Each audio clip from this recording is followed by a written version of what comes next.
Good afternoon. Good afternoon, Mr. Kajui.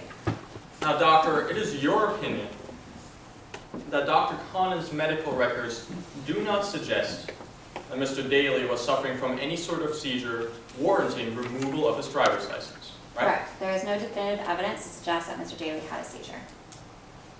I want to talk about whether the records in this case support that conclusion. Okay. Now, as part of your evaluation, you actually reviewed the deposition of the defendant, right? I did. So you are aware that after the attacks of June 2015, Mr. Daly suffered an atonic seizure, right? I'm not aware. Didn't you just say that you reviewed the defendant's deposition in this case? I did. And you're aware that in that deposition, the defendant says that the patient, Mr. Daly, suffered an atonic seizure, right? He says that there may be a suggestion that he suffered an atonic seizure, but he fails to actually say when that seizure occurred, so I can't say it happened after those attacks. So, after you reviewed the deposition, and you weren't sure about when exactly the defendant was referring to when that seizure may have happened, you didn't think you would ask the defendant? I'm not in contact with the defendant. I've worked through his lawyers. Well, you actually personally know the defendant, though, right? I do, but that's So you a didn't person. think that you had to ask him? Again, when I do my professional work, I work with the attorneys.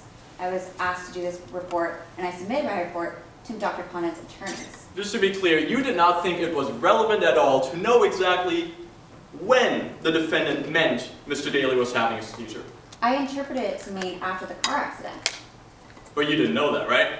No, he says that he reviewed a police report, but he doesn't state which police report that was. All right, hold on. So it is your opinion that the defendant was referring to the seizure happening after the car accident? That's what I interpreted it as, because he said police report. I was given a police report in this case that refers to the car accident. Wasn't aware if there were any other police reports that I should have had. I didn't ask you about that. I'm simply asking you whether you believe that that atonic seizure, or whether the defendant was referring to the atonic seizure for the car accident, and you do. Objection, Your Honor, asked and answered. Overruled. I'm sorry, I didn't understand your question. You believe that when the defendant was talking about Mr. Daly suffering an atonic seizure, he was talking about the car accident. Yes or no? That was my understanding. So would it surprise you if we heard from the defendant just a few minutes ago that he was actually talking about the attacks of June 2015? Again, that wasn't my interpretation, so yes. Well, then let's talk about the medical records, doctor. You reviewed the medical records for the 4 visits that Mr. Daly had with the defendant, right? Yes, I reviewed everything I was provided in this case. And you would recognize those records if you saw them today. I would. Your Honor, may I publish them to the jury? Yes.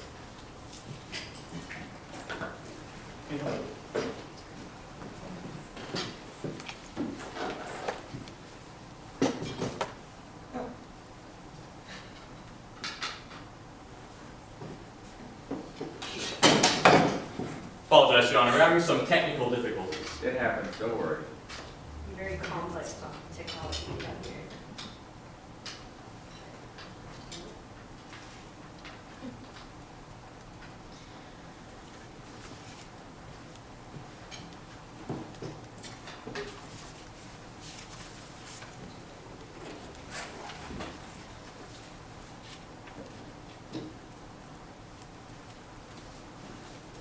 Doctor, can you see these all right? I can see that there are words on that page, but I cannot see what they All right, say. why don't you open up that binder in front of you and flip to tab 3. You there? Yes. All right, I want to talk about that first medical note. The date is June 22nd, 2015, right? I'm there. Now, in this note, the defendant writes, I do not suspect seizure disorder, but some findings could be indicative of the same. Correct. He goes on to write that gabapentin should help in that case, right? Yes. Now I want to jump ahead to the 3rd medical visit, August 7th, 2015. All right. Here, the defendant writes, symptoms suggestive of potential seizure disorder, but not indicative of the same. Did I read that correctly? Correct.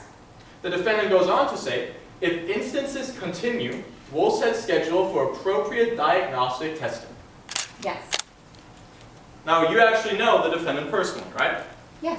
And you believe that the defendant is an exceptional doctor. I do. you believe that the defendant goes the extra mile for each and every one of his patients, right? That has been my experience with Dr. Condon. But even though the defendant goes the extra mile for each and every one of his patients, he didn't schedule a follow-up for diagnostic testing for the next week, did he? No, as you say here, he says that if the instances continue. So he didn't schedule a follow-up visit for the next week, No, or the next month, no, or the month after that, he did not. or the month after that, He did not. or the month after that. No. It wasn't until 7 months later that the defendant met with Mr. Daly again. That was when the next appointment occurred, correct?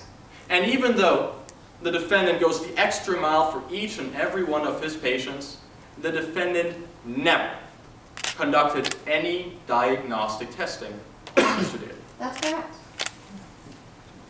Now, doctor, you also say that it is a fact that the defendant told Mr. Daly not to drive. Did I get that right? Yes, But that's not really true, is it now? I believe it is. Well, you reviewed the deposition of Mr. Daly, right? I did. So you know that Mr. Daly believes that the defendant never told him not to drive, right? I understand that Mr. Daly does not remember being told not to drive, and that he doesn't remember a lot of things. So that's a yes. You know that Mr. Daly claims that he was never told not to drive, right? Yes. Now the defendant disagrees with that, right? It's in his records that he did tell him to drive. That's right. It's right here. If you go to the first medical note, June 22nd, it says patient advised against driving for the time being, right? Correct. And the second one says continue to advise patient against driving for the time being, right? Yes. And the third one, continue to advise patient against driving for the time being, right? Yes. Now, doctor, you see that everything here is in the same font except for this last sentence, right? Yes. And that is the sentence that reads, continue to advise patient against driving for the time being, right? Sure. It's the same in this one here, right? The only sentence in a different font is continue to advise patient against driving for the time being, right? Mm-hmm. And also, in this one, only sentence in that font is patient advised against driving for the time being. Mm-hmm. Doctor, did you find that strange at all? Not particularly. Well, let's talk about why that may be. You're being paid for your work, aren't you? This is my job, so yes, I do get paid. You're being paid at a standard hourly rate of $600 an hour, Correct. and you're actually being paid additional money to come in here and testify, right? I have a flat rate for the trial fee, so I don't get $600 an hour plus my flat rate for being here. I just have a flat rate. As we know, trials can just drag on, so that helps keep costs down. So you're being paid $1,500 for your testimony today, right? Yes. Now, you actually do this a lot, testifying, I'm right? sorry, you know what, I'm going to correct you. I am not being paid for my testimony. I'm being paid for my time being here, not for my opinions themselves. So, for your time being here, you're being paid $1,500. Yes, I do just want to clarify that.